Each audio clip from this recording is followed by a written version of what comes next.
Hey guys, it's Jessica. Today I'll be showing you some simple tips and tricks that will make using ArtRage Studios a whole lot easier. Most of the features I'll be showing you today are fairly basic. However, there are also things that I myself have had to search up a few times. So the things that I'll be covering today are how to get a plain white, non-textured canvas, how certain buttons, brushes, and settings work, the basics of layers, and how to mirror and/or flip an image. Alright, so when you first open up ArtRage, you'll end up with a blank canvas. As you can see, it has a slight bumpy texture, almost like a sheet of watercolor paper. To get rid of it, you simply click File, then go into New Painting. It'll then ask you if you want to save. Just click No because we haven't drawn anything yet. Next, this menu will pop up where you can change the dimensions of your canvas. We're just going to leave it as is. To the left, we're going to click on the Canvas button. As you see here, you can choose from one of many different paper textures. To get a smooth one, you simply choose any option. Once you've selected one, go over to the left and play around with the roughness and grain. Once you drop them to 0, you'll end up with a nice, plain, smooth background. After that, just click OK and you'll have your now smooth canvas. Alright, so now that the canvas is set up how we want, let's say we start drawing and make a mistake. Rather than erasing, you can simply head over to the top corner and click on the arrows.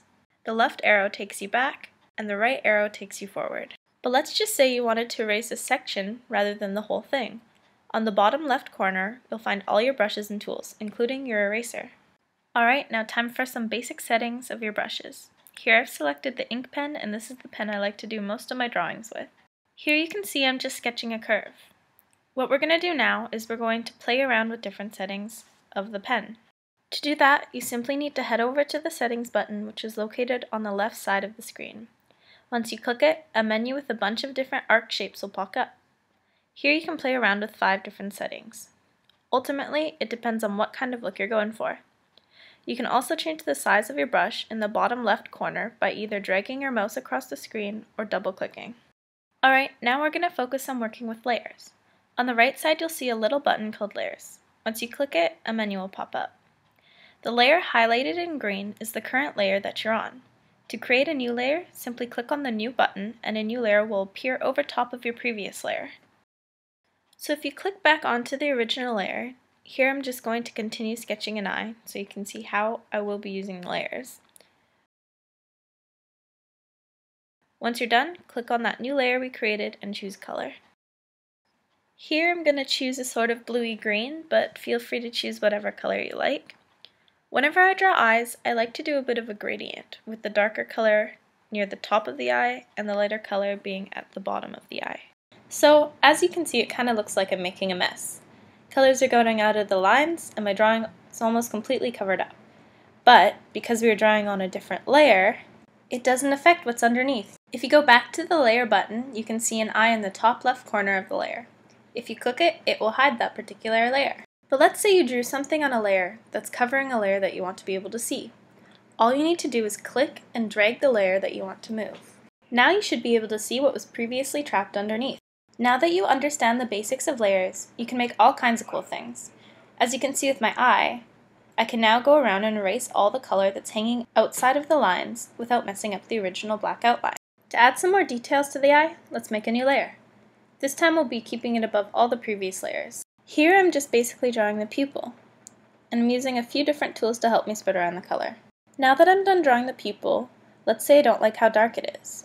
Well, the simple way to change it is to go back to the Layers window and click on the solid black circle.